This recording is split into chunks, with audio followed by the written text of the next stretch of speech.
Buenos dias. Good morning, everyone. My name is Roberta Clark, and I am the chair of the Inter-American Commission on Human Rights. And on behalf of the Commission, I welcome you to this, our very first hearing of our 191st period of sessions. The title of this hearing is Human Rights of the Elderly in Cuba, and we have an hour and a half for this hearing.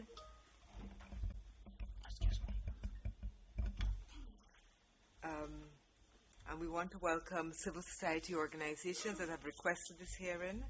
And this is a hearing that's also a hybrid hearing, so we have, of course, our audience live online, and I want to say good morning to everyone who's following this online. This hearing is the first in the period of sessions hearings, but it's also happening in the 65th anniversary of the Commission, and if you will allow me just to do a reflection a bit on that before we start, that we are celebrating 65 years of work, 65 years of commitment to the promotion and defense of human rights in this Americas and the Caribbean, working towards our common interests amongst member states and the civil society organizations to give life to the American Convention, also the American Declaration on the Rights and Duties of Man, and the Democratic Charter.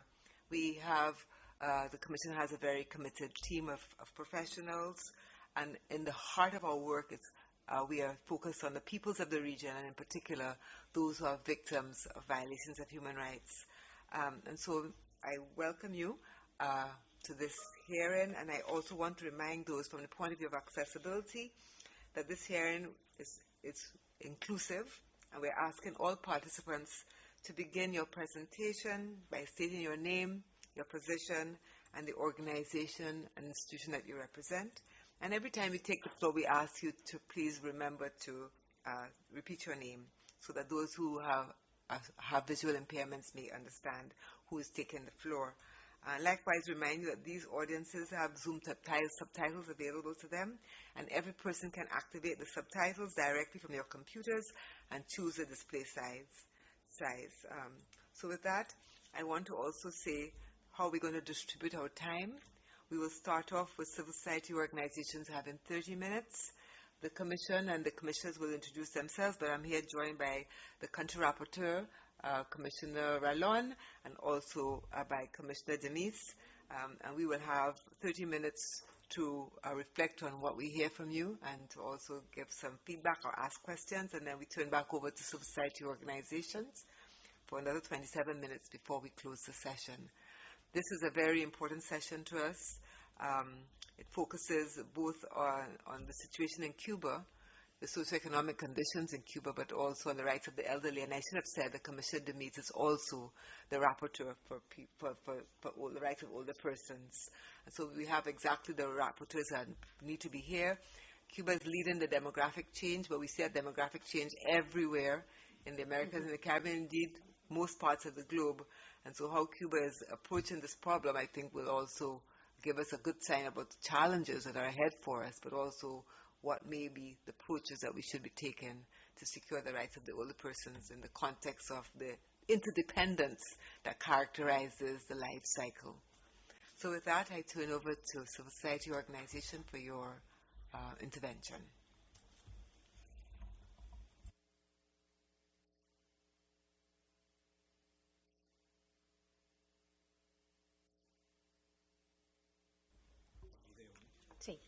Sí, vamos a iniciar primero con un video. Muchas gracias. Vamos a iniciar primero con un video y después.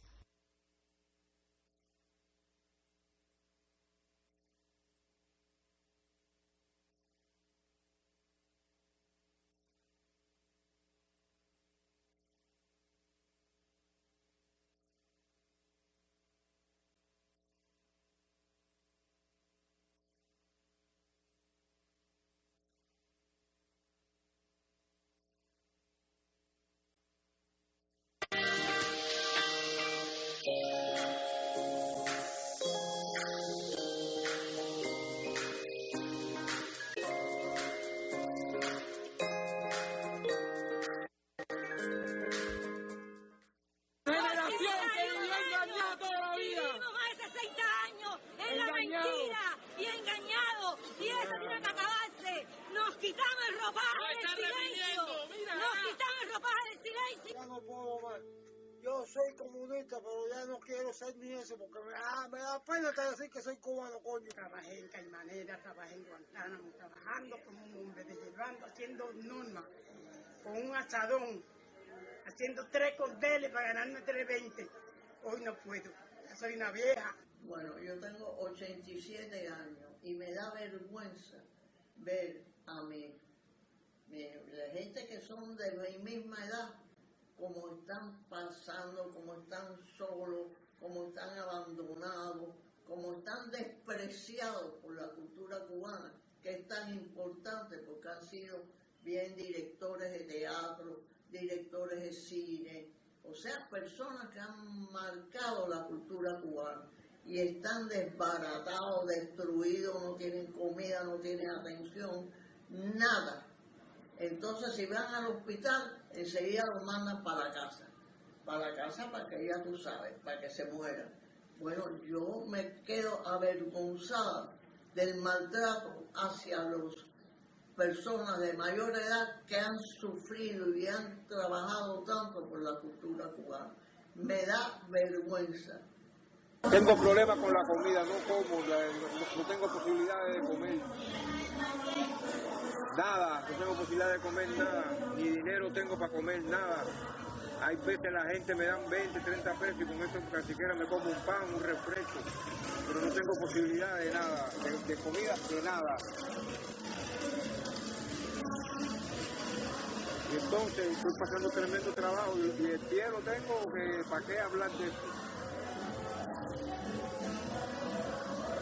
Yo quisiera que me resolvieran algo, no siquiera, vaya, porque mira cómo tengo los pies, yo tengo mal y pasando tremenda necesidad de comida y de todo. Yo llevo casi hasta 2 días que no como nada. Yo lavo y plancho para la calle, pero ya debido a que tengo un problema que impulso la sangre cuando voy al baño, la doctora me dijo cuando fui al turno que si quería durar un poquito más tenía que dejar esas 2 acciones, lavar y planchar para la calle, que no puedo hacer esfuerzo físico, pero yo no las voy a dejar, porque si las dejo entonces voy a dejar me muero de hambre, pues yo no puedo esperar a que llegue el día 3 de cada mes para comprar ajo, para comprar cebolla, para comprar lo que hace falta para la casa, niño. Hay que trabajar. De todas maneras, yo se lo dije a la doctora, si me voy a morir, si voy a durar 10 años, 3 años, lo voy a echar lavando y planchando, porque yo no puedo, a mí mis hijos me pueden dar, pero no me pueden mantener.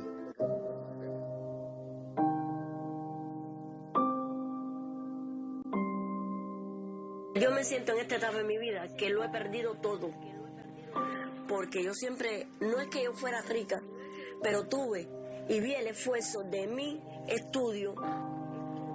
Ahí no veo el aquel de que he ido para abajo, y nada. Niegan su responsabilidad y la transfieren, como han hecho con las políticas sociales. La transfieren a quién nuevamente, a las mujeres que no quieren parir, a las personas que están migrando, a los municipios que no proveen las condiciones necesarias para alimentar a las personas mayores.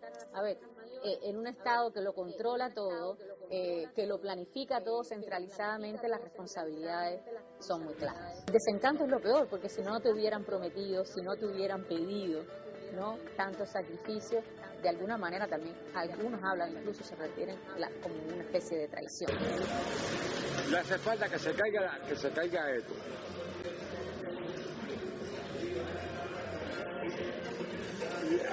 Y el hambre nos va a llevar a un extremo. Y esto, vamos a comer tierra, pero los culpables son ellos.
Muy buenos días.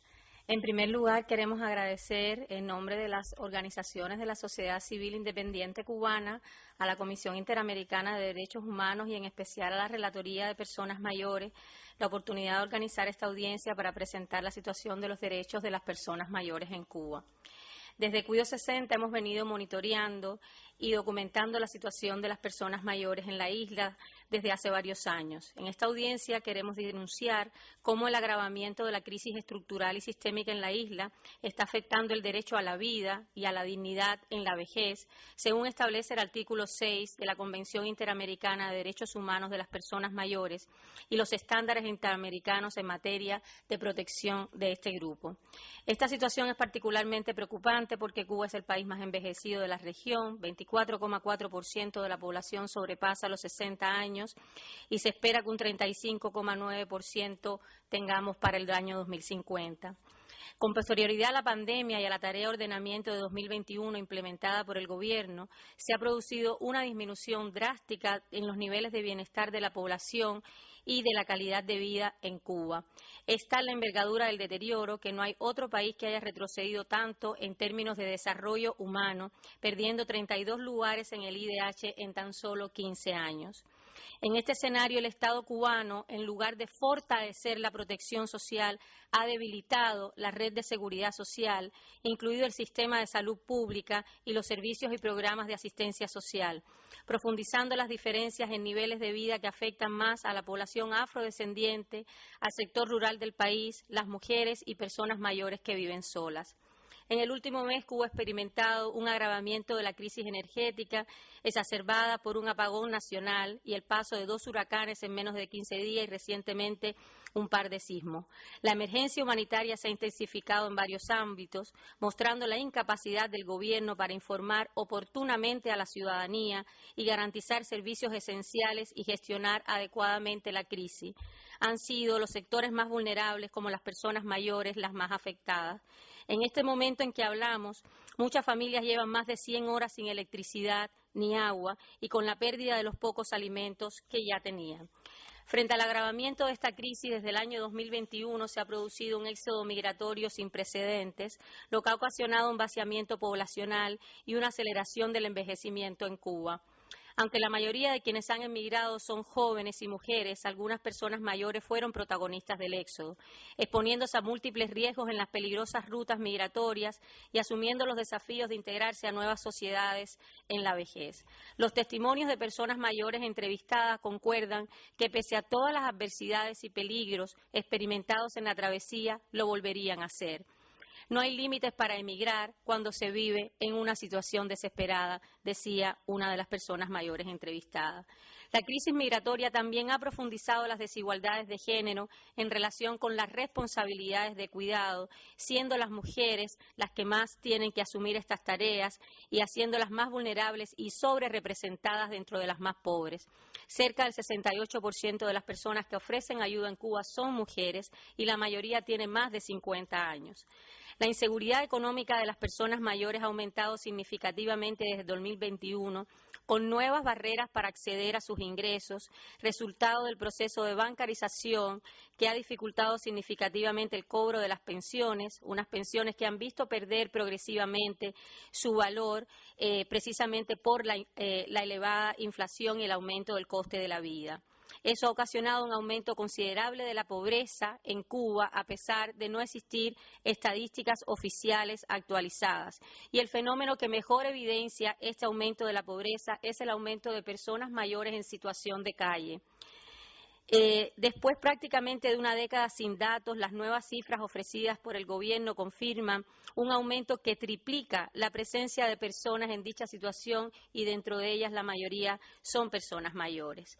Las situaciones de maltrato en el ámbito doméstico familiar, especialmente en términos financieros y psicológicos, también han experimentado un aumento.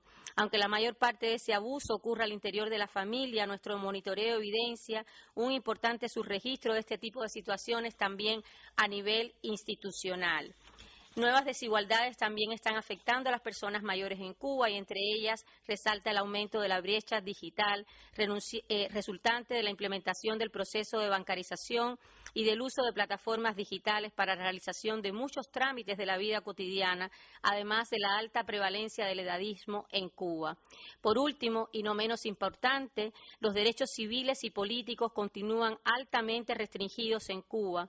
Nos preocupa especialmente la situación de las personas mayores de 60 años privadas de libertad por su participación en las protestas sociales desde el 11 de julio del 2021 hasta la fecha. En el listado de detenciones de la organización 11J existen más de 44 registros de personas mayores de 60 años, de las cuales actualmente 11 se encuentran en libertad, 10 en excarcelación, 2 en el exilio y 19 en detención y de 12 desconoce su estado. Finalmente, recalcar que en el actual contexto de agravamiento de la crisis alertamos sobre nuevas detenciones arbitrarias resultado de las protestas sociales de esta nueva crisis que se está experimentando en Cuba. Muchas gracias.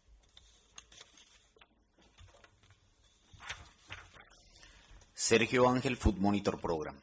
Con el 22.3% de la población con 60 años o más, Cuba es uno de los países de la región que ha alcanzado la etapa de envejecimiento muy avanzada. A esta realidad se le suma un contexto de policrisis agravado por la inseguridad energética, hídrica y alimentaria, que coloca a los adultos mayores en una situación de vulnerabilidad extrema. Entre el 1.821.000 jubilados, alrededor de 800.000 reciben el monto mínimo de pensión correspondiente a 1.528 pesos cubanos, lo cual, a una tasa de cambio de 326 pesos por dólar en el mercado informal, equivale a tan solo $5 para cubrir sus necesidades básicas durante un mes. La inseguridad alimentaria afecta gravemente a la población adulta mayor. De acuerdo con la encuesta de seguridad alimentaria realizada por Food Monitor Program en 2024, más del 80% de los adultos mayores han experimentado una pérdida significativa en el acceso a los alimentos esenciales, considerando que la pensión mínima equivale al precio de 1 kilogramo de leche en polvo o a 15 huevos en el mercado informal de la isla. Además, el 98% de los encuestados reporta que el precio de los alimentos ha incrementado en los últimos 12 meses, lo cual reduce aún más su capacidad de compra y compromete su salud. El desabastecimiento y la desigual distribución de alimentos básicos en los mercados físicos en la isla complican aún más la situación para los adultos mayores, quienes enfrentan dificultades para adquirir alimentos debido a la necesidad de desplazarse largas distancias y hacer colas para realizar sus compras. 1 de cada 3 adultos mayores destina más de 10 horas a la semana para desplazarse, localizar y adquirir alimentos. Además, la inseguridad energética en el país agrava esta situación. Comunidades enteras han llegado a tener solo 3 horas de electricidad diaria, lo cual limita la capacidad de preservar y cocinar alimentos, agravando aún más la inseguridad alimentaria de los hogares. Como grupo particularmente vulnerable, los adultos mayores reportan mayores niveles de dependencia y desprotección. El 75% de los adultos mayores encuestados afirmó que en los últimos 3 meses los cortes de energía han afectado su capacidad de cocinar o alimentarse. Aquellos que viven solos enfrentan condiciones aún más adversas. El 70% reporta hacer una sola comida al día para ahorrar alimentos y gas para la cocción. Ante la eliminación de programas sociales específicos, como la leche en polvo para dietas, el 90% de los encuestados ha tenido que sustituir un desayuno nutricionalmente adecuado por infusiones o bebidas endulzadas. El acceso desigual a los alimentos de calidad también se evidencia en el funcionamiento de las tiendas en moneda libremente convertible o MLC y las MIPYMES. El 95% de los adultos mayores considera que las tiendas en MLC no han mejorado su acceso a los alimentos y el 89% cree que las MIPYMES tampoco han tenido un impacto positivo en su acceso, ya que estos mercados operan en divisas. Según la encuesta, el 93% de los adultos mayores utiliza el peso cubano como moneda principal para la compra de alimentos, lo que los excluye de estos espacios de comercialización. La crisis alimentaria y social que afecta a los adultos mayores en Cuba es de entera responsabilidad del Estado cubano, cuyas políticas económicas y sociales han sido inadecuadas para garantizar la protección de los ciudadanos más vulnerables. No se puede acusar a las sanciones cuando el Estado cubano invierte los escasos recursos de los que dispone en el turismo. En octubre pasado el país experimentó un colapso del sistema eléctrico que dejó sin energía a la mayor parte de la isla durante más de 72 horas. Sin embargo, entre 2020 y 2024, el gobierno destinó el 38.9% de las inversiones al sector turístico, mientras que solo el 9.4% lo asignó a sectores esenciales como la electricidad, el gas y el agua. Esta priorización desmedida del turismo sobre las necesidades básicas de la población pone en evidencia la falta de voluntad del gobierno para atender a sus ciudadanos más desprotegidos. En la práctica, solo aquellas personas que reciben remesas, tienen acceso a divisas o tienen vínculos con el gobierno pueden permitirse una alimentación adecuada, mientras que la dolarización de facto de la economía, la precarización de la canasta básica normada y el desabastecimiento de las redes de comercialización en moneda nacional han dejado a los adultos mayores en un estado de desamparo. El derecho a una alimentación adecuada y a condiciones de vida digna es un derecho humano reconocido en tratados internacionales que Cuba ha suscrito. La vulneración sistemática de estos derechos a los adultos mayores en el país constituye una violación a los compromisos internacionales y a los estándares interamericanos.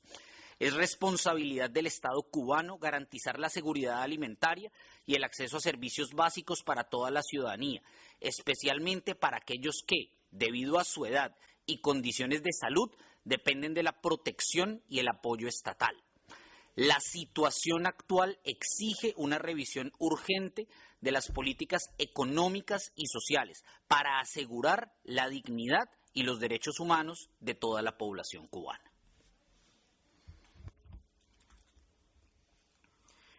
Liliana Álvarez, del Observatorio de Género de Alastensa. La violencia de género y en particular el feminicidio en mujeres mayores de 60 años es un drama invisible y ocultado por el Estado cubano con consecuencias devastadoras para las víctimas sobrevivientes que muchas veces sufren en silencio. Las mujeres adultas mayores son especialmente vulnerables ante la violencia de género debido a que se encuentran en una situación de mayor riesgo y tienen menos recursos para poner fin a las relaciones violentas. El Observatorio de Género de Alastensa, OGAT, en los 5 años que lleva registrando feminicidios junto al Observatorio de Feminicidios de Yo Sí Te Creo en Cuba, ha constatado que estos crímenes ocurren en cualquier rango de edad. Aunque el mayor porcentaje se ubica entre los 31 y 45 años, se han registrado víctimas tanto menores de 16 años como mayores de 60. En el 2023, cuando se produjo un aumento en el registro de los feminicidios con 89 víctimas contabilizadas, se contaron 4 casos de mujeres mayores, incluyendo un feminicidio de carácter sexual. En lo que llevamos de 2024, lamentablemente hemos documentado el asesinato de una anciana de 92 años en La Habana a manos de su yerno, quien era su cuidador.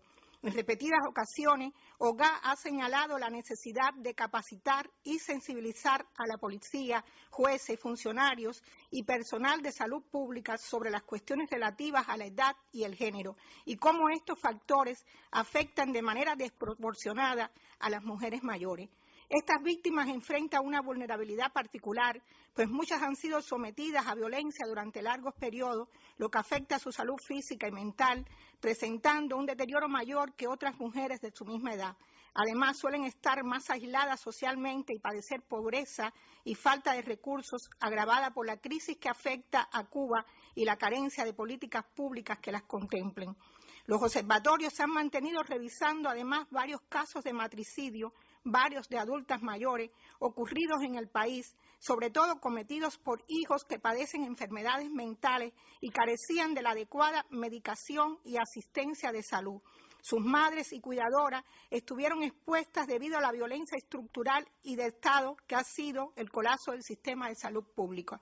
Es alarmante que las pocas estadísticas ofrecidas por el régimen no se brinden datos precisos sobre cómo la violencia de género y en especial la feminicida afecta a las mujeres mayores. Esta falta de datos requiere ser visibilizada. Instamos a las instituciones cubanas a abordar de manera específica el feminicidio de mujeres adultas mayores, ya que su vulnerabilidad demanda políticas de prevención interdisciplinaria. Solo desde un análisis detallado de este tipo de feminicidio y los fenómenos relacionados a él se podrá prevenir de manera efectiva este gran problema.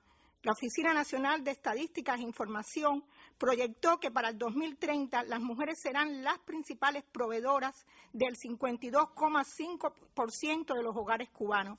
Este dato agrava el impacto familiar y social de los feminicidios, pues las mujeres cubanas, al asumir un doble rol de cuidadoras y proveedoras, no solo están desprotegidas frente a la violencia feminicida, sino que también lo están las personas que dependen de ella, principalmente hijos e hijas, pero cada vez más también adultos mayores o personas con discapacidad.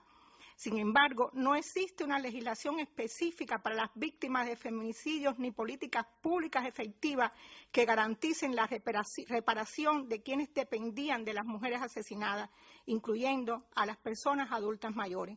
Desde el 2019 hasta la fecha, los observatorios independientes de Alastenza y Yo Sí Te Creo han documentado 250 feminicidios en la isla, los cuales han dejado al menos 291 personas dependientes que hoy no cuentan con la reparación integral que el Estado debía proporcionarles. Estos datos representan un subregistro debido al ocultamiento de las estadísticas por parte del régimen y la criminalización del activismo. Precisamente en el 2024, OGAD participó junto a un grupo de periodistas en la investigación de Casa Palanca centrada en estas víctimas no mortales de los feminicidios, donde se aborda este contexto. Uno de los principales hallazgos fue que en la práctica los apoyos que reciben las personas dependientes son principalmente pensiones, pero no por el feminicidio, sino por conceptos como viudez u orfandad. Se trata de un apoyo insuficiente que no cubre las necesidades básicas de estas familias. La investigación reveló que leyes como el Código de las Familias o la Ley de Seguridad Social no mencionan explícitamente la protección y apoyo económico a los huérfanos y otras personas dependientes de mujeres asesinadas por violencia de género, incluidas las personas mayores que estaban bajo su cuidado. Instamos a las instituciones cubanas a tener en cuenta que la reparación integral debe incluir no solo compensaciones económicas, sino también acceso a servicios esenciales para la recuperación de las personas afectadas, así como garantías de no repetición mediante reformas legales y políticas efectivas que protejan a las mujeres y a sus familias de la violencia machista. Las personas mayores que dependían de las víctimas de feminicidio necesitan ser reconocidas en Cuba como víctimas no mortales de la violencia de género para recibir una justa reparación integral. Muchas gracias. Buenos días, Jacques Sisire, Observatorio Cubano de Derechos Humanos. Respetables miembros de la comisión, colegas que me acompañan. En primer lugar, yo lamento la ausencia del Estado cubano hoy, cuando se trata de un tema sobre el cual debe dar muchas explicaciones y que además requiere de unas soluciones urgentes y con sentido de país. Según nuestro último informe sobre el estado de los derechos sociales en Cuba, el 89% de la población cubana vive en la extrema pobreza, agobiada por la crisis alimentaria, por los apagones, por la escasez de medicinas y por un largo etcétera. Pero para hacer estos estudios, cuando preguntamos cuál es el sector de la población más afectado por la crisis y por la extrema pobreza en Cuba, la mayoría de la gente nos dice los adultos mayores, los ancianos, las abuelitas, los abuelitos, los pensionados. Por eso no nos equivocamos y creo que vamos en la misma línea con nuestros colegas, que cuando queremos decir o nos preguntamos cuál es el rostro de la pobreza en Cuba, es el rostro de un adulto mayor. Es el rostro de un jubilado, un pensionado, que tiene que vivir con una pensión equivalente a 1.500 pesos cubanos, que son en torno a 4 o 5 dólares, en un país donde un cartón de huevos o un kilo de leche en polvo cuesta más que 1.500 pesos cubanos. ¿Cuál es el perfil del adulto mayor en Cuba? Según nuestros dos últimos estudios de los derechos sociales, el perfil del adulto mayor lo podemos resumir en la otra filmina que viene, y lo leo rápidamente. Si consideramos esa franja que está entre 60 y 69 años, casi el 70% tuvo que privarse de al menos una comida diaria, el 70%. El 38% no pudo conseguir medicamentos, los medicamentos que necesitaban por la escasez o por los altos precios.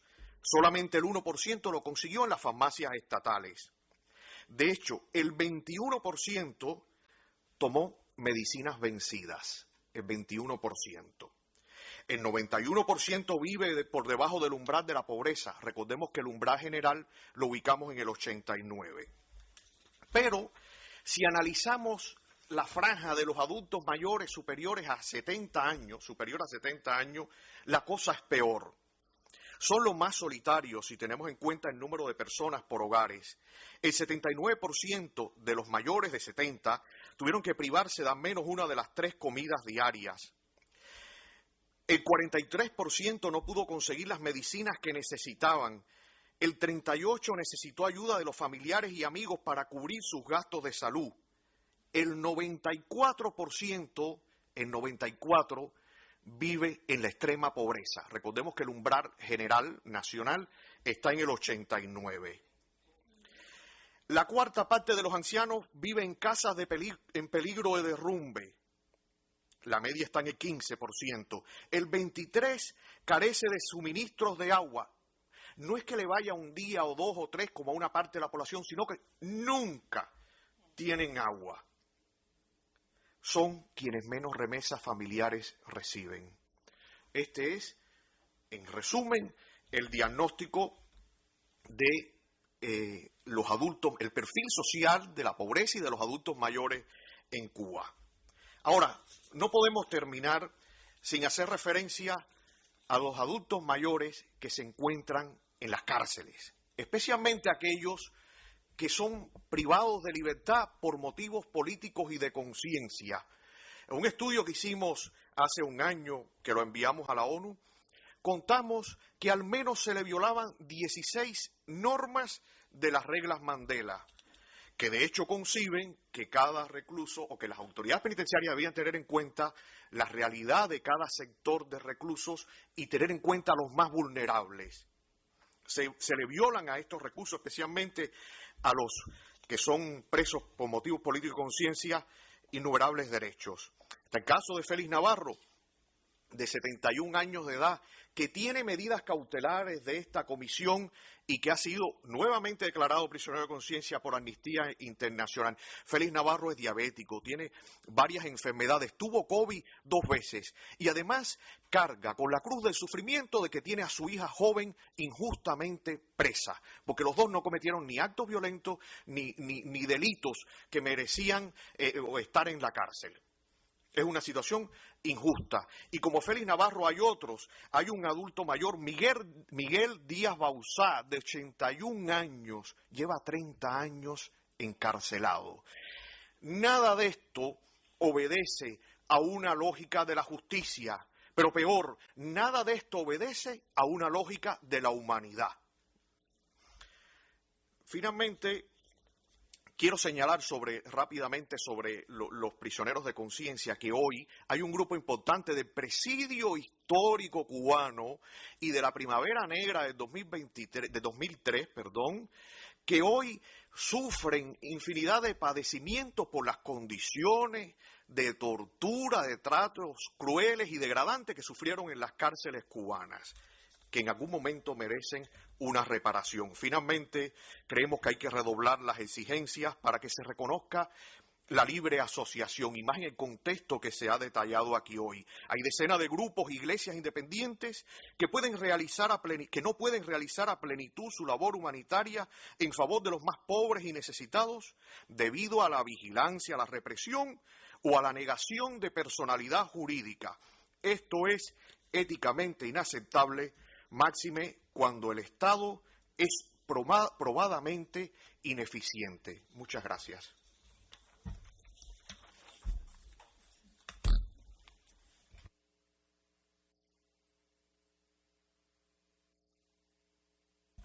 Thank you very much, representatives of civil society, for this very sobering reflection and analysis of the situation of older persons in Cuba.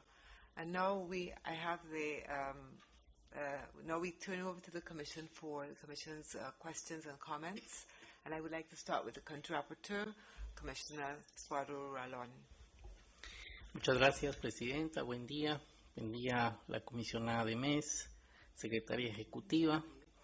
Y quisiera dar la bienvenida a los representantes de la sociedad civil, también a quienes nos acompañan en forma virtual, y comentar que dentro de los objetivos de estas audiencias que la Comisión realiza en los periodos de sesiones, una de ellas es recopilar información, la cual agradecemos en sus intervenciones que han dado porcentajes, datos, el perfil en el cual se encuentran las personas mayores en una situación lamentable en la isla, así como otro de los objetivos de estas audiencias es poder visibilizar y concientizar sobre las situaciones de derechos humanos en la región. En la exposición que ustedes han hecho de una manera muy clara, pues nos han manifestado cómo el derecho a la vida y la dignidad de las personas mayores en Cuba está en una situación de altísimo riesgo y que viven en el día a día un punto dramático para poder sobrevivir. Bien se mencionaba que esta población va en incremento y estamos hablando, según sus datos, alrededor del 22.3% o según otras cifras 24% de personas mayores de 60 años. Quisiera preguntar a ustedes, si bien hicieron referencia en la exposición cuando se les dé devolución de la palabra, hemos visto en el monitoreo que hacemos un agravamiento de la electrificación y los apagones en la isla. Ustedes han descrito esos impactos diferenciados de alguna manera, pero si bien son dramáticos, me gustaría que pudieran profundizar qué se visualiza, qué se espera, porque la situación es ya muy difícil, pero podría ser peor. ¿Hacia dónde se va? Esos impactos que ya son difíciles, ¿hacia dónde van si continúan estos apagones en la isla? El otro aspecto es sobre las situaciones de personas mayores privadas de libertad. Ustedes indicaban que habían algún estudio donde las reglas Mandela se violentaban respecto de ellos y señalaron dos casos muy emblemáticos. Si también pudiesen indicarnos y si hay alguna información también de personas, mujeres mayores que estén en carácter de presos políticos o de conciencia. Y por último quisiera preguntar, porque ustedes también lo manifestaban, que muchas veces hay una narrativa a nivel internacional en donde se indica que por las sanciones económicas existe esta situación dramática en la isla. En parte de las intervenciones decían no obedece exclusivamente a las sanciones económicas, sino hay otros factores que llevan a que esta situación se dé en la isla. Que ustedes también pudiesen profundizar o reaccionar con alguna idea adicional sobre estas causas, porque al conocer las causas se pueden establecer cuáles son las soluciones. Y para terminar, indicar que en mi carácter de relator de Cuba, ya por 5º año en la comisión, he tratado de siempre en mis intervenciones señalar que solo una transición democrática, solo un régimen donde existen libertades como la libertad de asociación que se mencionaba, genera las condiciones para que se respeten los derechos humanos. Y sobre esa base, pues me gustaría también escuchar su opinión. Muchas gracias.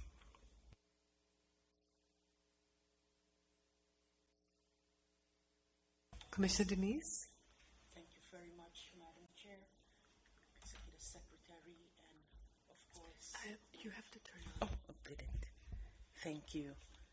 Thank you, Madam Chair, Executive Secretary, and I welcome very much the civil society organizations that are online, but mostly so those who were here today and shared with us the information that they have documented and shared with us testimonies from older persons in Cuba. In looking at the testimonies, I think one sentence struck me. And in the presentation that was made, there was evidence in terms of what food insecurity looks like in Cuba. And what struck me was the expression, "We eat dirt." We eat dirt. And that is coming from older Cubans that have contributed greatly to their society throughout their lives. So I want to first, before going into questions, express my solidarity with older population in Cuba and those advocating for their well-being. Your experiences, the needs must be heard and must be respected. Your voices matter. I think that is very important. That voices of older Cubans matter. And their rights are inalienable. We stand with you in your pursuit of dignity, respect, and a better quality of life. As rapporteur for the rights of older persons, there are few questions in terms of the presentation that you made that came up. Which state body is responsible for coordinating or steering measures and policies in the area that deal with rights of older persons?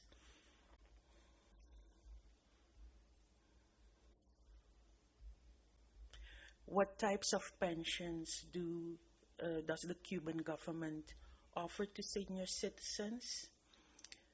And you also mentioned in your presentations a number of times, you didn't go into much detail, the issue of the right to care and the positions of caregivers.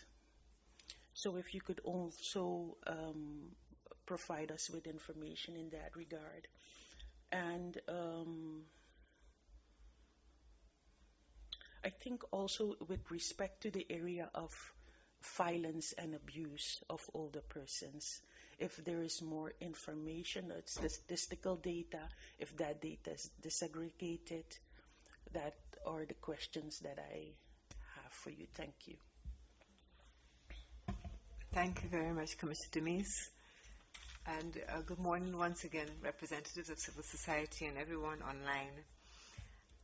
I suppose what we're seeing here in Cuba and everywhere else is a demographic change happening at the same time as increasing inequalities, intersectional inequalities. We're also seeing that demographic change, the aging of the population, happening at the same time that there is fragmentation of families, fragmentation of communities, breakdown of social cohesion for any number of reasons, but also including because of migration. And so we see the isolation of older people. I think especially that isolation, their vulnerability to exploitation, their vulnerability to violence, which you've already described.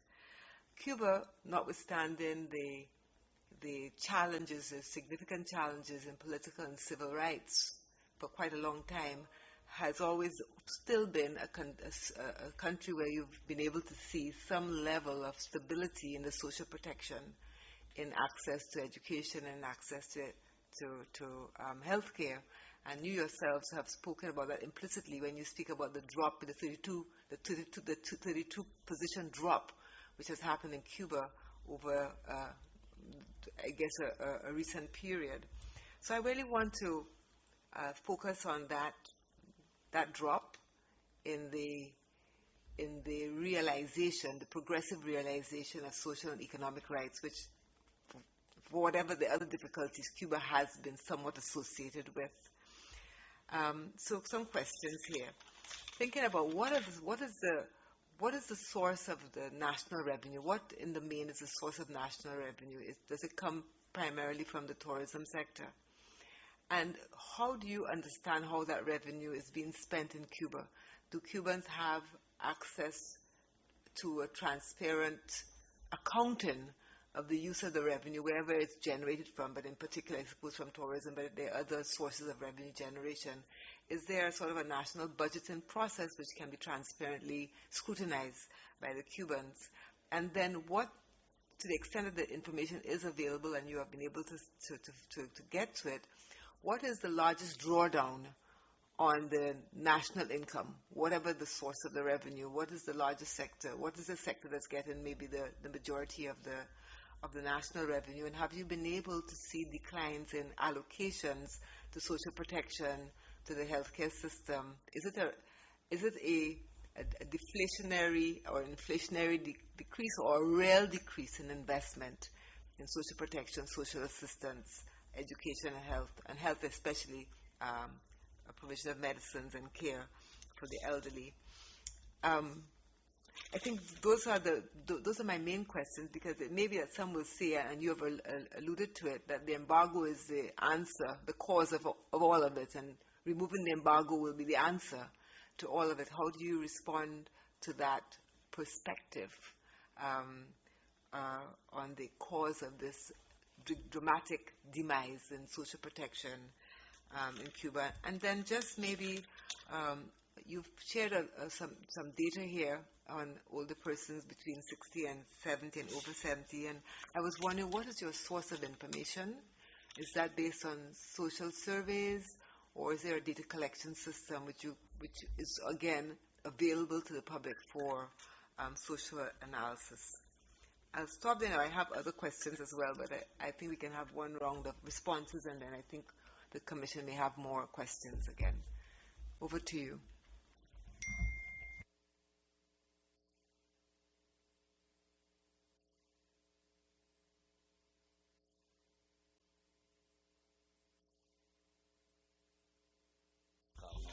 Okay.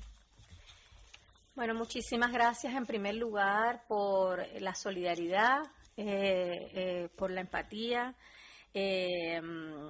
porque se reconozca públicamente que las voces de las personas mayores importan y, por supuesto, sus derechos también. Está siendo muy difícil en las circunstancias actuales de Cuba poder visibilizar y reconocer esa situación. Y muchas veces las personas mayores, que son las más vulneradas de las vulnerables, ¿no? A veces se está haciendo abuso, además de esa palabra, sus voces son menos escuchadas, ¿no? Por eso hemos querido traerlos aquí también en el video, de alguna manera, para que ellos estuvieran presentes. Así que agradecer en primer lugar su preocupación y su empatía. Voy a responder algunas de las preguntas y después mis compañeros también pueden ir respondiendo otras. Quería referirme en primer lugar a la pregunta sobre el agravamiento de la situación de los apagones y la inseguridad energética en general en la isla. Si bien nosotros no podemos dar un pronóstico, ¿no?, de la situación, pero lo que, según las informaciones actuales que tenemos, lo que puede esperarse es sencillamente un agravamiento de esa situación, porque por lo menos el gobierno ni ninguna fuente ha anunciado una posible solución en el corto o mediano plazo de la crisis energética que abarca, o sea, por eso ha sido un colapso masivo del sistema nacional y no se ve a la vista una solución razonable, sostenible, porque ese es también el tema acá, sostenible y que permita efectivamente proveer de seguridad energética a todo el país, a las necesidades que se tienen en Cuba hoy, ¿no? Esas requeridas inversiones que debieron haberse hecho hace ya bastante tiempo no se hicieron, con lo cual la situación hoy es bastante complicada, además de los recursos financieros con los que cuenta Cuba, que además ha ido agotando, ¿no?, ciertos créditos y ciertos préstamos que se le han ido realizando y no ha realizado esas inversiones. Por lo tanto, el escenario que uno puede prever es de un agravamiento de esa situación, ni siquiera una leve mejoría, o sea, una situación como de insostenibilidad de la vida es lo que estamos viendo en este momento, y en paralelo obviamente un aumento del malestar social, con la preocupación consecuente de la represión hacia las consecuencias de ese aumento del malestar social.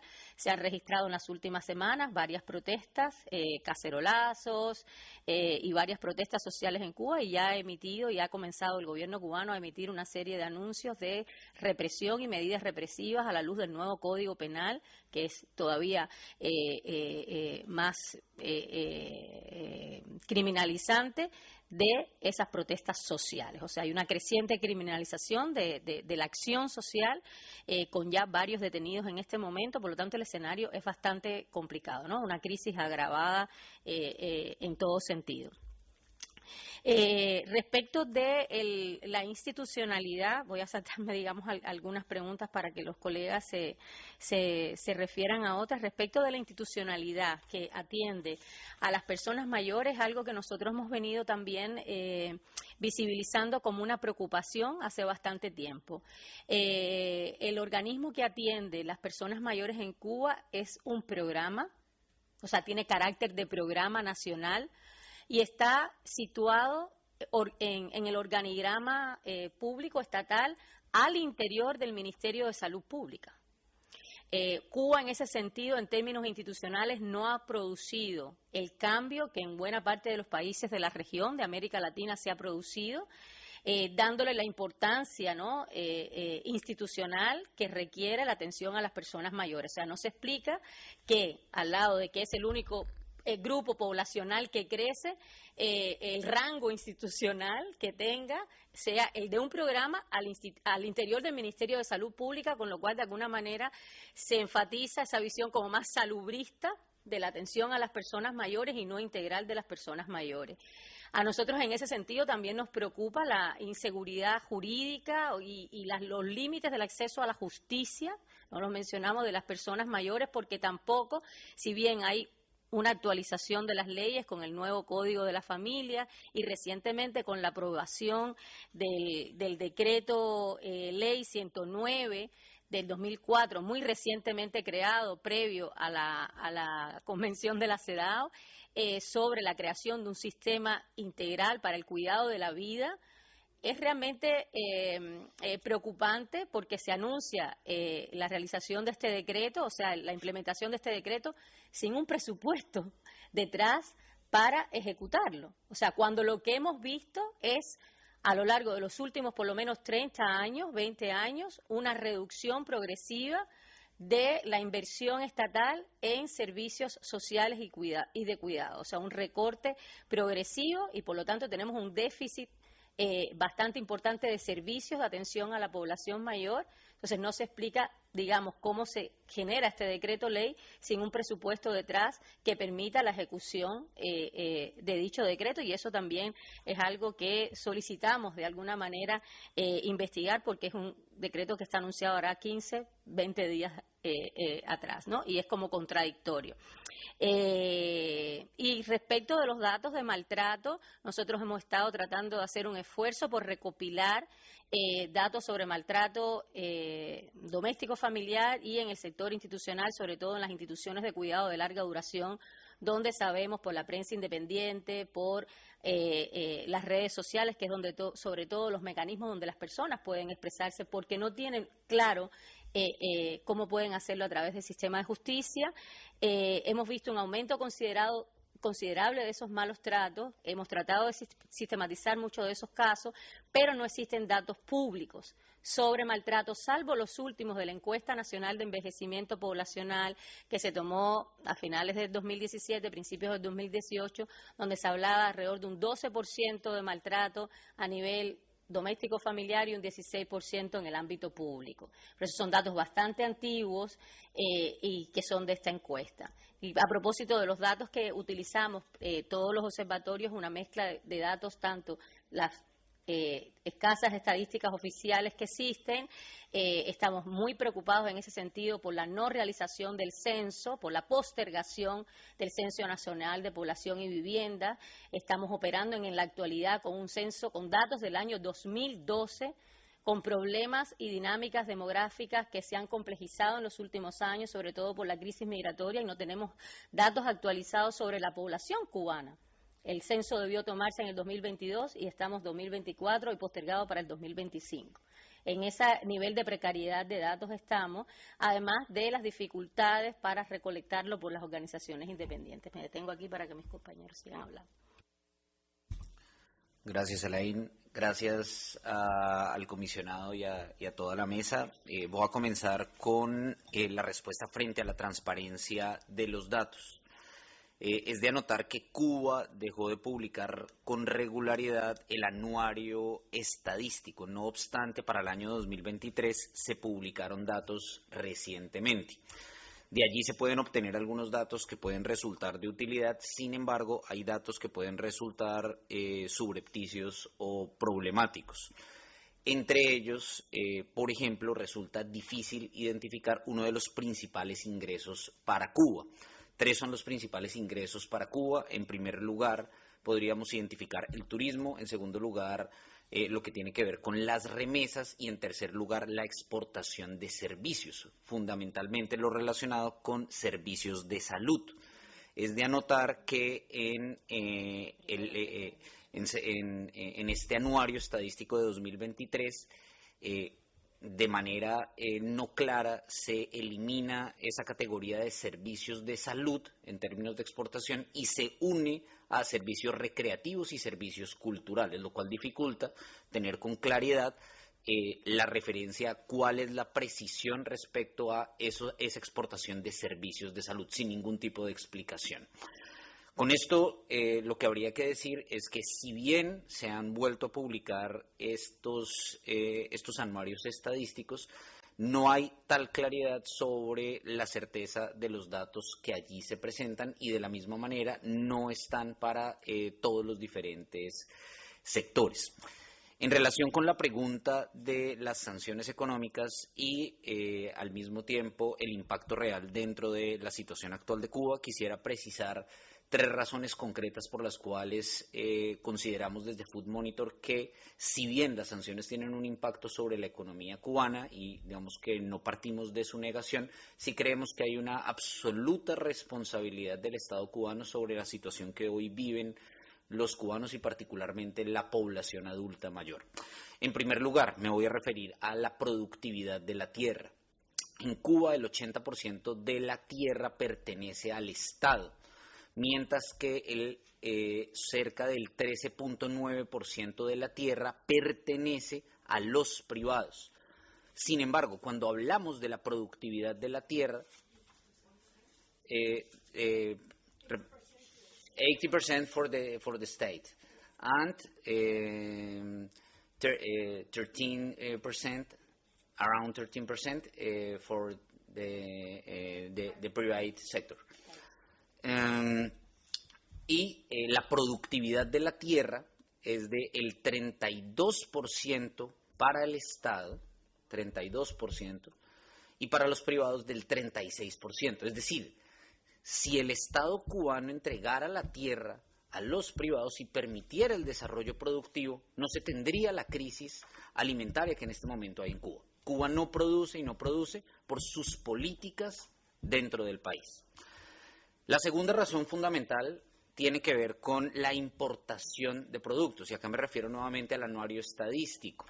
De acuerdo con el anuario estadístico, Estados Unidos es el 10º país en la importación de bienes. Si las sanciones fuesen tan efectivas, no aparecería dentro del anuario estadístico desde el punto de vista de los servicios que se importan. Si bien ha perdido importancia respecto a años anteriores, Estados Unidos llegó a estar en el 6º lugar, aparece todavía registrado dentro de los países o dentro de los principales países en términos de importación de bienes y servicios. Y el tercero tiene que ver con las medidas gubernamentales de desincentivo a la productividad de la tierra. Y es que en Cuba se desincentiva la productividad de los campesinos, precisamente porque deben pasar por las redes de comercialización del Estado. Esto hace que por desinterés en términos de lo que resultaría poco atractivo para los campesinos, pues se termina dejando de producir. Un país que para la década del 60 era referente en términos de exportación de bienes como por ejemplo el azúcar, o que tenía acceso por ejemplo a los limones, hoy día tiene desabastecimiento de limones y básicamente está dejando de ser exportador de azúcar. En este orden de ideas hay una responsabilidad directa de las políticas del Estado cubano en términos de la situación que hoy viven los cubanos y particularmente los adultos mayores. En relación con la pregunta sobre el agravamiento de la situación eléctrica, es de anotar que si bien hace algunas semanas se tuvo un corte de energía que superó las 72 horas, el día de ayer en varias zonas de Cuba y particularmente en La Habana se llegó a tener un corte de energía de más de 100 horas, ¿sí?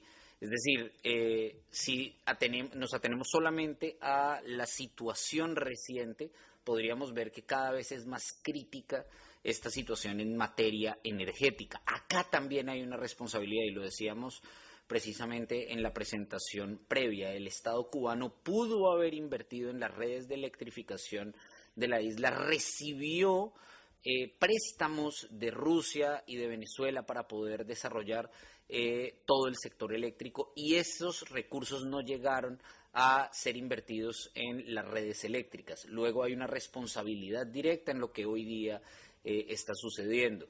De manera inmediata y rápida no se ve una solución pronta y esto puede terminar dificultando, uno, por supuesto, la electrificación del país, pero sobre todo y en gran medida agravando aún más la ya crítica situación alimentaria. Entonces no se ven inversiones en el corto plazo, no se ven soluciones en el corto plazo y esto va a tener una situación correlacionada de mayor crisis precisamente en relación con derechos asociados.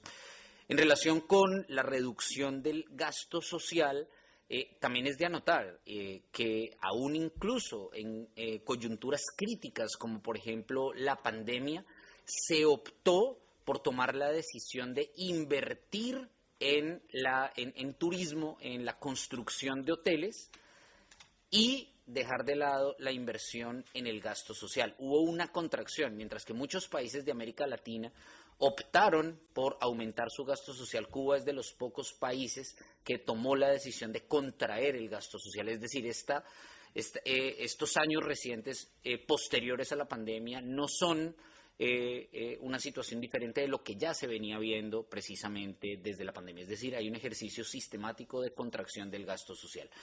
Lo más reciente quizá que se puede ver acá tiene que ver concretamente con lo relacionado con los productos de la canasta básica. Algo que no mencionábamos acá es que cada vez son menos los productos y de peor calidad. Por ejemplo, el pan, que es uno de los productos más consumidos por los adultos mayores, cada vez se presenta menos cantidad en la misma canasta básica.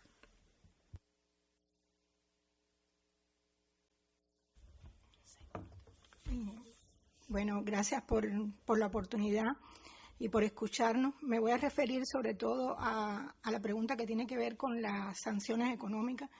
Yo creo que las sanciones económicas son una justificación de los males y de la crisis que afecta a Cuba en todos los ámbitos de la sociedad y que es una crisis, por supuesto, estructural, de liderazgo, económica, política, de todo tipo y sobre todo una crisis social, ¿no? Muy, muy profunda.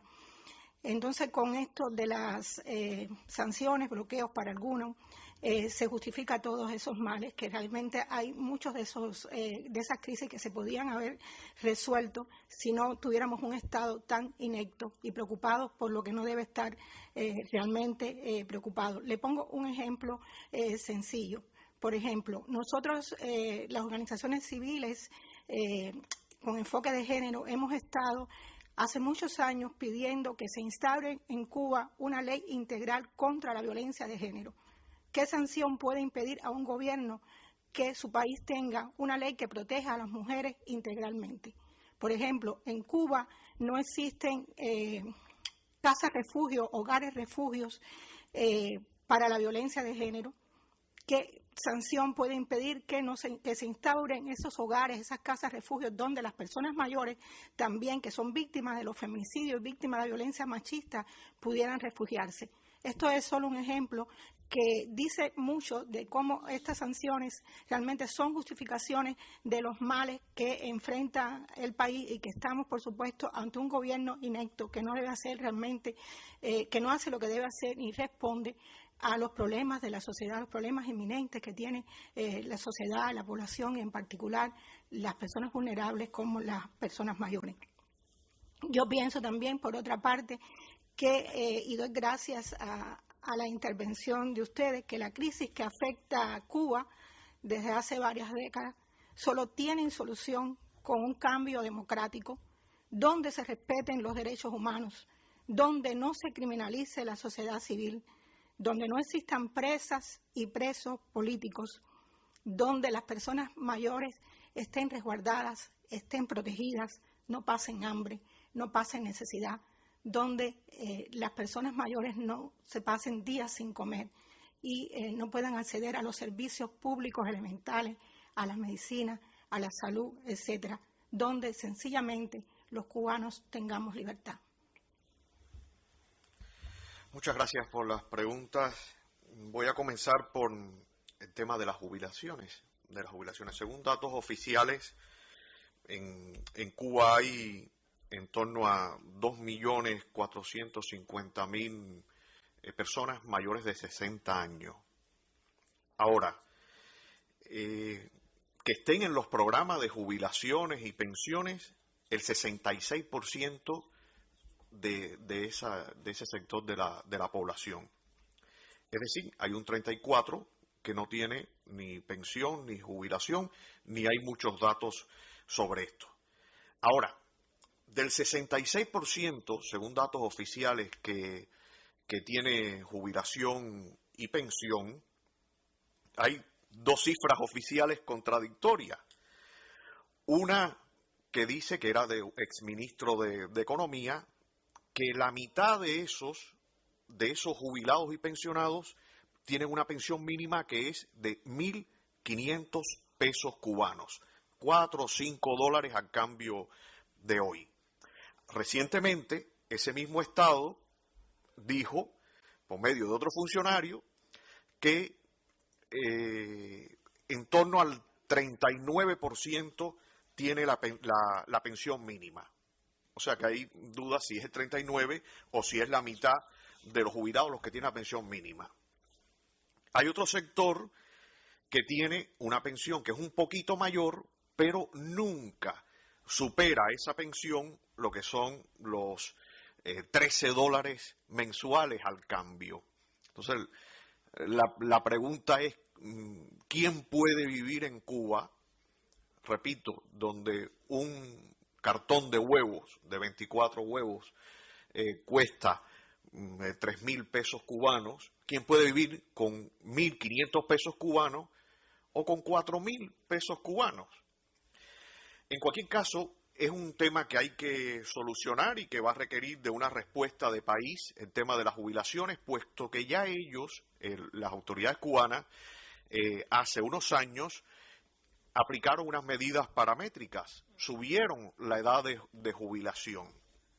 Y como todos sabemos, cuando se aplican ya medidas paramétricas de este tipo, el Estado, el país, la sociedad, sea quien gobierne, ojalá que sea un gobierno democrático en el futuro, tendrá que acudir a otras medidas, quizás hasta más dolorosas.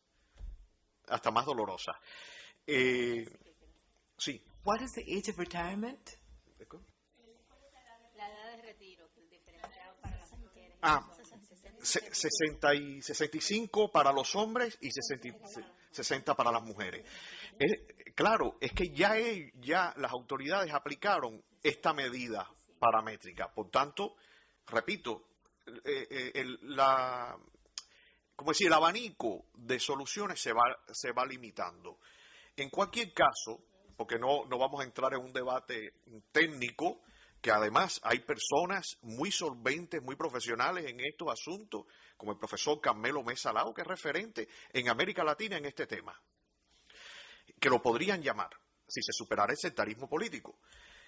Pero creo que la reforma o el tema de las pensiones en Cuba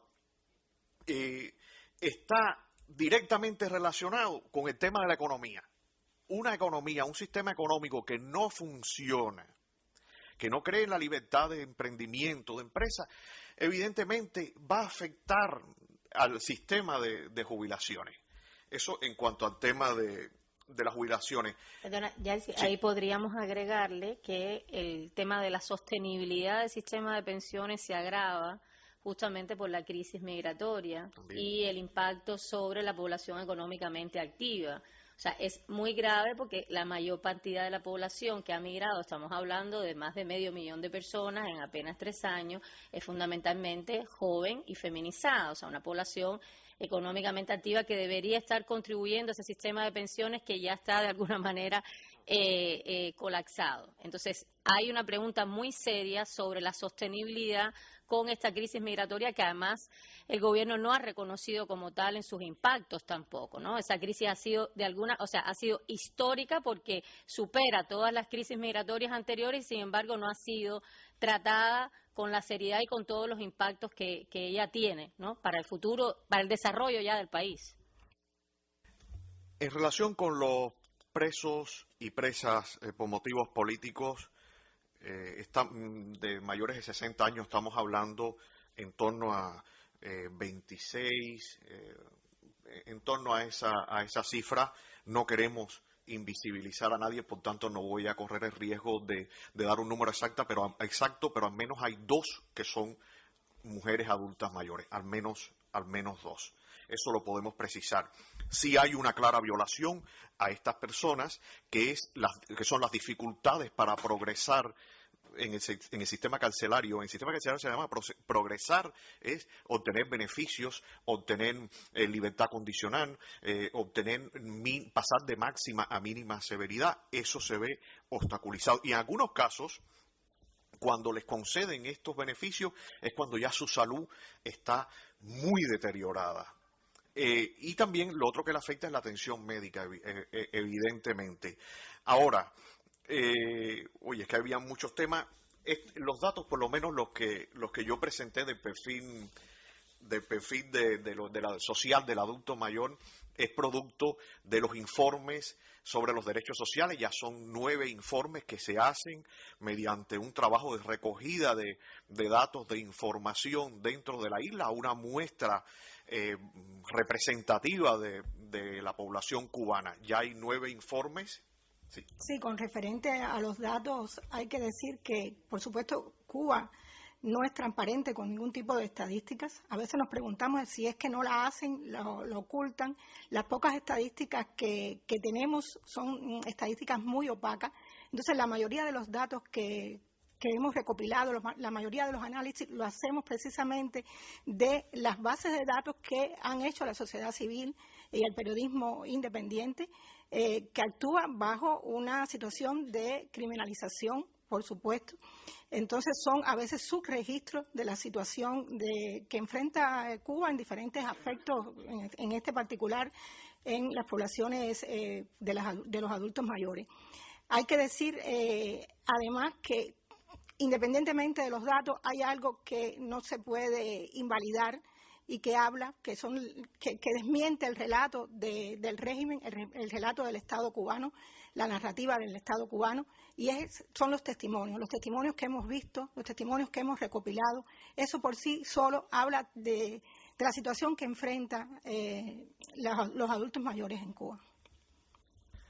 Y finalmente, aunque quedan 28 segundos, es evidente que nosotros creemos que Cuba debe avanzar hacia una transición, hacia una democracia, pero una transición integral, una transición política, una transición económica, un sistema económico que respete la libertad del libre emprendimiento, pero también una transición con un componente social. No tenemos miedo, de justicia social, hay que decirlo claramente, porque venimos de una situación, de un régimen, y ya se me ha acabado el tiempo, que ha violado todos los derechos sociales. Es difícil encontrar hoy un derecho social en Cuba que uno diga funciona más o menos bien. Es muy difícil. Por tanto, la respuesta a la transición tiene que ser integral para que nadie se quede en el camino, para que nadie se quede botado. Muchas gracias. Thank you very much for those responses. And we do have a few more questions for you. We know we only have 15 minutes. So Commissioner Ralón and Commissioner Dmitry and myself, and then we'll turn back over to you just for some last responses. Commissioner Ralón. Muchas gracias, Presidenta. Muy rápidamente, pero siendo relator de país, reiterar el agradecimiento. Datos, cifras, digamos, aspectos que nos ayudan a nosotros como comisión para realizar la labor y visibilizar esta situación. La Comisión Interamericana, cuando se ha referido a institucionalidad democrática y derechos humanos, ha descrito varios elementos que son fundamentales precisamente para prevenir este tipo de violaciones o situaciones que pongan en riesgo a la vida y la dignidad de las personas. Voy a referirme a 5 elementos: Estado de Derecho y sujeción a la ley, porque no solo limita el poder, somete a la ley a las autoridades, a los ciudadanos, sino que permite mayor libertad. Ustedes hacían referencia a la libertad de asociación, que si se permitiera pudiese atender inmediatamente algunos de estos problemas. Y la libertad de expresión, por ejemplo. Hoy lo que ustedes han manifestado, si alguien lo manifiesta dentro de la isla, posiblemente con el nuevo Código Penal sería detenido y pasaría a aumentar los presos, ya sea políticos o de conciencia. Participación ciudadana, transparencia y rendición de cuentas. Hacían mención sobre préstamos, recursos que se tuvieron, por ejemplo, para atender el tema eléctrico, que al no ser atendido hoy está en una crisis. La protección de las minorías. Una democracia sana no solo protege a las mayorías, sino protege a las minorías. Y la prevención de la violación de los derechos humanos. Sin duda alguna, una situación como la que viven los adultos mayores en la isla requiere de esa rendición de cuentas, de esa prevención, de esa protección, todos ellos elementos esenciales de una institucionalidad democrática sana. Esperamos poder seguir apoyando con la labor. Una de las tareas es que no se normalice y no se deje de visibilizar la grave situación en la isla. Así que les agradezco mucho su intervención el día de hoy. Gracias. Gracias a usted. Thank you very much also for the additional information you provided. There were, you made a comment with respect to more older persons now having to live on the street. So I would like to know, how do they access health, for example, food? What programs, are there any programs in terms of assisting these older persons, either if it is from the community or from the state? Thank you. Thank you.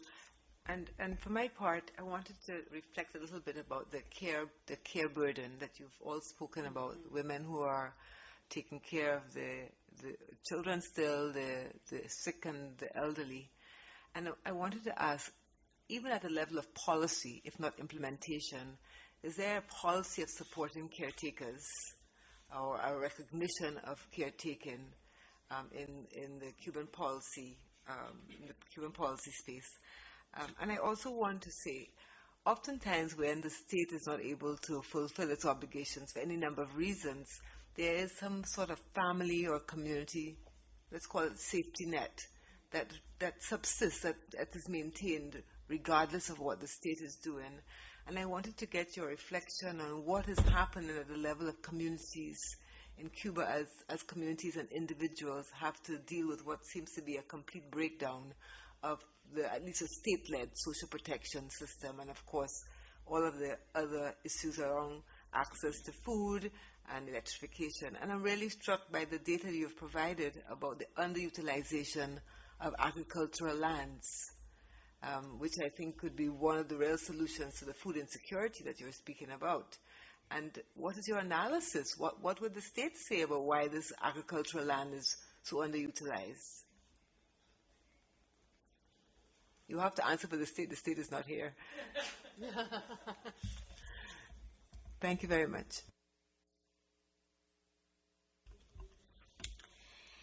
Respecto de muchas gracias de nuevo por las preguntas. Nosotros hemos estado siguiendo particularmente la situación de las personas mayores en situación de calle, porque nos parece que justamente en ese aumento se grafica y se evidencia el abandono del Estado, ¿no? Y la falla, ¿no? Es como la expresión máxima de donde ha fallado el Estado, sobre todo un Estado, como decía Yaxi, que había prometido mayor bienestar y justicia social para esas personas mayores, ¿no? Nosotros hemos monitoreado esa situación. En primer lugar, recalcar que no existían datos actualizados. Los últimos datos eran del 2012. Recién por las presiones que se habían estado realizando desde la sociedad civil y desde varias organizaciones, el Estado a finales del año pasado, principios de si mal no recuerdo, publica nuevas cifras a través de un medio de prensa nacional, no en un informe pormenorizado, sino a través de un medio de prensa oficialista.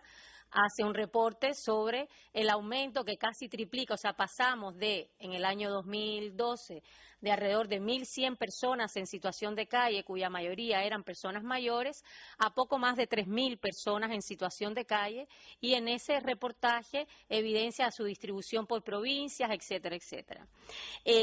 Sin embargo, sabemos que eso es un subregistro de la situación. Hay un enfoque, a nosotros nos parece un enfoque bastante mal situado respecto de las personas en situación de calle, que en Cuba se denominan, en la política social se denominan deambulantes. Se les denomina deambulantes a esa población, que de alguna manera esta es la manera en que el Estado oculta, ¿verdad?, su responsabilidad política y social al denominar deambulantes a una población que en general en la literatura, en la academia, en las políticas sociales es denominada personas en situación de calle o personas sin techo, personas sin vivienda, etcétera, ¿verdad? Entonces, ya desde el enfoque mismo con que se aborda a esas personas hay un problema grave.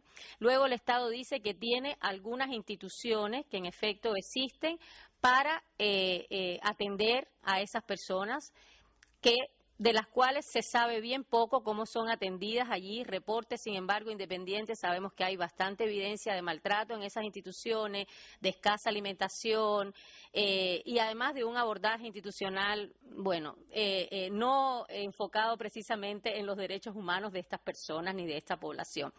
Existe de manera muy interesante también un grupo de organizaciones de la sociedad civil que está tratando de atender a estas personas, sin embargo, tienen muchas dificultades para operar, ya sea en términos de recursos, ya sea en términos de que muchas veces su labor es criminalizada, son acosados cuando están atendiéndolos en la calle, etcétera. Es importante saber que en Cuba la sociedad civil opera sin un marco legal, la sociedad civil independiente, porque no es, o sea, hay que reformar la ley de asociaciones. En Cuba no puede existir una organización repetida, o sea, que repetidamente, por ejemplo, si hay una organización de la mujer, que es la Federación de Mujeres Cubanas, entonces no puede haber otra que atienda problemas de las mujeres, ¿no? Entonces, ahí hay un problema grave porque la sociedad civil independiente que se está organizando, y eso es un hecho, no puede operar sin ser criminalizada. Y eso es preocupante porque está claro que el Estado no puede ni quiere atender todas estas problemáticas. Son esas dos cosas. Y respecto también del tema de las cuidadoras, ahí hay otro problema gravísimo que no hemos podido abordar completamente. Nosotros también lo hemos estado tratando, sobre todo también cuidadoras mayores, o sea, mujeres mayores, crecientemente atendiendo no solo a otras personas mayores, sino también como resultado de la migración a muchos niños y niñas, adolescentes, mujeres mayores que han quedado prácticamente solas atendiendo a estos jóvenes como resultado de que sus hijas han migrado. Entonces, no existe un programa en general estatal de atención a las cuidadoras. Están ahora tratando de levantar programas de formación, pero en general se ha ido transfiriendo cada vez a las familias o al incipiente mercado las responsabilidades de cuidado. Ahí hay una crisis de cuidado que realmente no está siendo abordada, ni siquiera, o sea, por primera vez se reconoce en el nuevo Código de las Familias el tema del cuidado como un derecho. Y esto es muy reciente, hará par de años, pero cómo eso se ha traducido en términos prácticos es bastante escaso y deficitario. Gracias. Solo agregar a esta inquietud, a esta pregunta, en cuanto sobre todo a las redes de solidaridad, a pesar de que las organizaciones civiles no pueden operar con libertad dentro de Cuba, dentro del propio terreno, dentro del terreno, en el campo, sí quiero poner en justo valor la solidaridad del pueblo cubano. El pueblo cubano es un pueblo muy solidario y la comunidad es muy solidaria y siempre se crean redes de apoyo comunitario, porque eso sí no lo pueden impedir. Que tú ayudes a tu vecino, que ayudes a una persona conocida, mayor, que se encuentra en una situación de vulnerabilidad, eso no lo pueden impedir porque forma parte de la idiosincrasia de nuestro pueblo, que es un pueblo evidentemente muy solidario y muy generoso. Se comparte lo poco que no tienen. Es decir, lo poco que les falta, lo poco que tienen, lo comparten entre todos los vecinos y el medicamento que les falta, que quizás una hija le envió, lo pueden compartir, diríamos, fragmentan el medicamento para que llegue a esa persona que lo necesite. Además de esta red solidaria interna, que es innata y esta naturaleza del cubano, hay que poner también en justo valor la red del exilio cubano y de la diáspora cubana en sentido general, que se ha organizado también para hacer llegar ahí donde el Estado no llega, hacer llegar el medicamento, los alimentos, la planta transformadora que le dé electricidad. Ahora mismo con esta situación tan terrible que ha vivido Cuba, no solamente con los apagones, sino también con huracanes y recientemente un terremoto, es decir, un sismo, una vez más se ha puesto ese sentido de ayudar al otro, esa solidaridad, ese desprendimiento que también anima a las personas que están en una situación, en una mejor posición en el exilio y que se organiza y hacen llegar, más allá de todas esas sanciones, entre comillas, que dicen, la ayuda a aquel que lo necesite.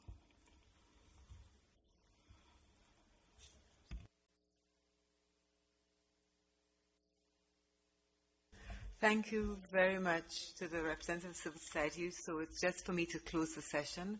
Of course, hearings like this are an opportunity, as Commissioner Rallon reminded us in his opening, it's an opportunity to bring to a larger audience the circumstances of the Cuban people, and in particular in relation to this hearing, the situation of older persons, their economic and social, but you've also brought to our attention political and civil rights issues being confronted by the older people. I join the Commission, and on behalf of the Commission, in expressing our solidarity with your work as human rights defenders, and of course with the older people of Cuba as Cuba continues to navigate this situation of democracy, challenges to democracy, challenges to civil society participation in policy development, policy implementation, all of the things that you have outlined here. We will continue to monitor closely the situation of Cuba. We have it, of course, in our annual report. We have a continuing focus on Cuba in our annual report.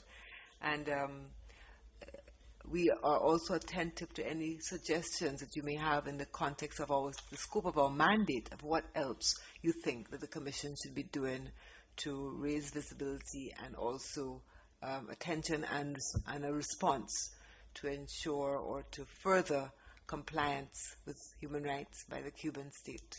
Thank you very much for your participation in this, our first hearing, and I now bring the hearing to a close.